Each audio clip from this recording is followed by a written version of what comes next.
Pada hari ini saya akan menerangkan mengenai suatu isu permasalahan sosial yang mana telah lama diperkatakan, yang telah lama bertampuk di negara kita, iaitu isu permasalahan dadah. Jadi sebagaimana yang kita tahu, penyalahgunaan dadah telah pun lama diharamkan oleh Majlis Fatwa Kebangsaan Malaysia. Persoalannya, apakah benar dadah itu haram? Apa sebab dadah diharamkan? Dan adakah ada dalil khusus yang mengharamkan penggunaan dadah di dalam Al-Quran ataupun hadis? Dadah dalam bahasa Arab disebut sebagai al-mukhaddarat, berasal daripada perkataan mukhaddarah, iaitu benda-benda yang boleh menyebabkan hilangnya pertimbangan dan kewarasan akal, seperti ganja dan morfin, dan banyak lagi jenis dadah yang diharamkan. Menurut Agensi Anti Dadah Kebangsaan Malaysia, dadah ialah sejenis bahan kimia psikoaktif yang mempunyai kesan paling buruk ke atas sistem saraf tubuh badan manusia, seperti menyebabkan mabuk, khayal, ketagih dan gangguan tingkah laku. Penggunaannya yang berterusan akan mendatangkan bahaya dan kerosakan pada diri sendiri, kepada keluarga, masyarakat, negara maupun agama. Jadi di dalam Al-Quran tidak ada satu pun ayat yang menyentuh tentang pengharaman dadah. Ini kerana hukum pengharaman dadah adalah satu hukum yang mana tidak jelas dinyatakan di dalam ayat Al-Quran maupun hadis. Namun di dalam Al-Quran, Allah Subhanahu Wa Taala ada menyebut tentang pengharaman arak secara jelas di dalam suratul Maidah ayat 90 yang berbunyi, billahi minasyaitonir rajim, ya ayyuhalladzina amanu innamal khamru wal maisir wal ansab wal azlamu rijsun min amali syaitan fajtanibuhu la'allakum tuflihun. Ayat ini bermaksud, wahai orang-orang yang beriman, bahawa sesungguhnya arak dan judi dan pemujaan berhala serta mengundi nasib dengan batang-batang anak panah adalah semuanya kotor, yang ini keji dari perbuatan syaitan.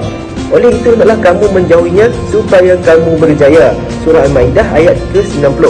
Okey, daripada ayat ini jelas dinyatakan bahawa arak adalah haram secara qat'i. Namun bagaimana pula dengan pengharaman dadah? Kerana di dalam ayat ini hanya menyatakan tentang pengharaman arak.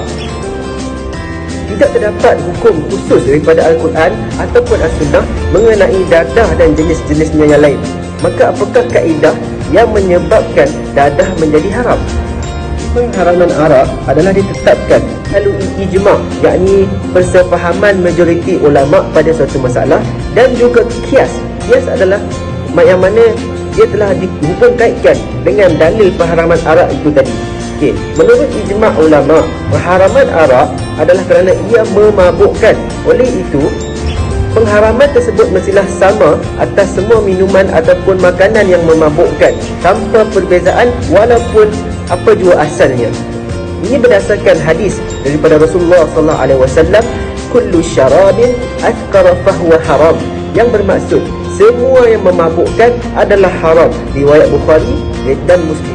Dalam hadis yang lain daripada Abu Malik bin Al-Ash'ari radhiyallahu anhu, dia mendengar Rasulullah SAW bersabda, la yashrabanna an-nasa min ummati khamrun yasammunaha bighairi ismiha, yang mana maksud, demi sesungguhnya manusia di kalangan umatku akan minum arak yang mereka menamakannya dengan nama yang lain. Riwayat Abu Daud dan Ibnu Majah. Maka daripada dalil ini, Majlis Muzakarah Fatwa Kebangsaan telah memfatwakan semua jenis dadah seperti syabu, heroin dan jenis-jenis dadah yang lain juga boleh dimasukkan sekali kerana illah yang ini kesan dari pengambilannya yang sama dengan pengambilan arak, iaitu memabukkan, menghayal serta memudaratkan individu yang mengambilnya. Oleh itu, penyalahgunaan dadah adalah haram, dan semua aktiviti yang berkaitan dengan penyalahgunaan dadah seperti menanam, memproses, memiliki, menjual, mengedar, membeli atau bersubahat dengan penggunaannya adalah juga diharamkan. Tapi bagaimana pula dengan penggunaan dadah di dalam perubatan? Islam merupakan agama yang mudah, sebagaimana Nabi SAW pernah bersabda, Al-Islamu dinu yusrun. Islam itu agama yang mudah. Terdapat beberapa penggunaan yang dibolehkan di dalam syariat Islam, yang mana dadah boleh digunakan di dalam perubatan, yang mana ia dikira sebagai di dalam keadaan darurat. Sebagaimana yang kita tahu, dalam ubat-ubatan kita yang digunakan oleh golongan farmasetikal, terdapat juga kandungan dadah seperti dadah jenis opiat sintetik, stimulan, ganja, halusinogen dan diprosen, yang mana digunakan di dalam perubatan. Keadaan ini dibolehkan atau diharuskan oleh syariat Islam.